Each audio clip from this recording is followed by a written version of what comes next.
Rami. Please, wait a second. Oh. Let's hold on. Have we done it? Am I one of the last ones here? Well, I just want to say thank you guys for being here, and I will say this.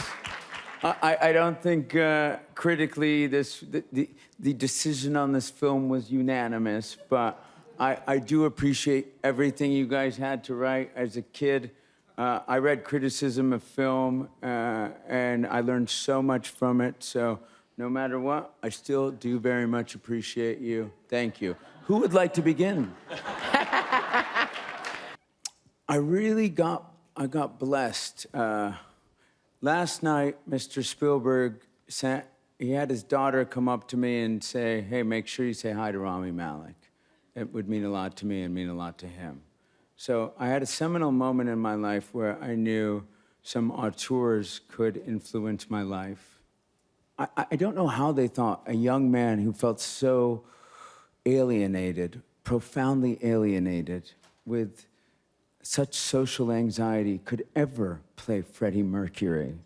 But the one thing that was beautiful about it was I started to discover that in this audacious, present, communicative, powerful human being, there was a sense of loneliness and a sense of anxiety, and I could relate the two together.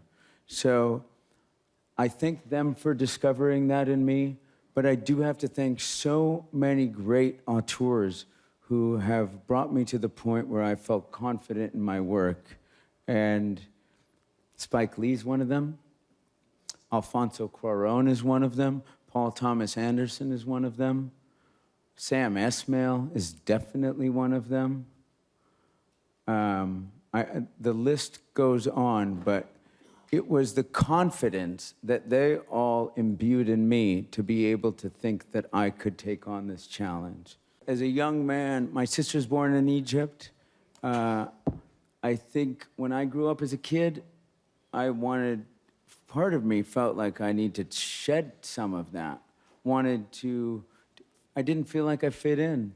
I definitely felt like the outsider. And as I got older, I realized just how beautiful my heritage and my tradition is, and the wealth of culture and magic and music and film and just pure art that comes out of the Middle East. And now I am so privileged to represent it, and to anyone from there, and for that matter, the entire world. We all got a shot at this. We really do. I grew up in a world where I never thought I was going to play the lead on Mr. Robot, because I never saw anyone in a lead role that looked like me. I never thought that I could possibly play Freddie Mercury until I realized his name was Farouk Bulsara. And that is the most powerful message that was sent to me from the beginning. That was the motivation that allowed me to say, oh, I can do this. And that man steps on stage and he moves people in a way that no one else does. And he has the ability to look everyone in the eye and see them for who they are. And that's because he was struggling to identify himself.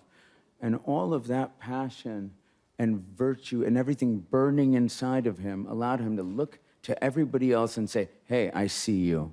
Not right here in the front, I see you there in the back. I see all of you. I will play to all of you, and together we will transcend. Because it's not about being from one place or looking like one thing, one race, any of that. We are all human beings, and forgive me for this, but collectively, we are all the champions.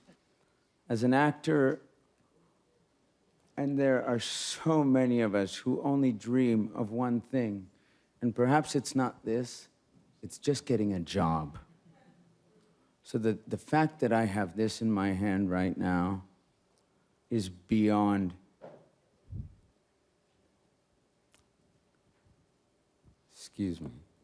any expectation that myself or perhaps my family could have ever had. And I'll just say that.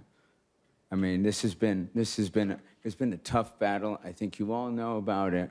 And the fact that I'm here celebrating with you is proof that a lot of things can be overcome, and that anything is possible. And tonight, I'm celebrating with all of you and anyone who has a dream. It can happen. Thank you. Oh, wow. Go! Let's stop in the school, homegoing.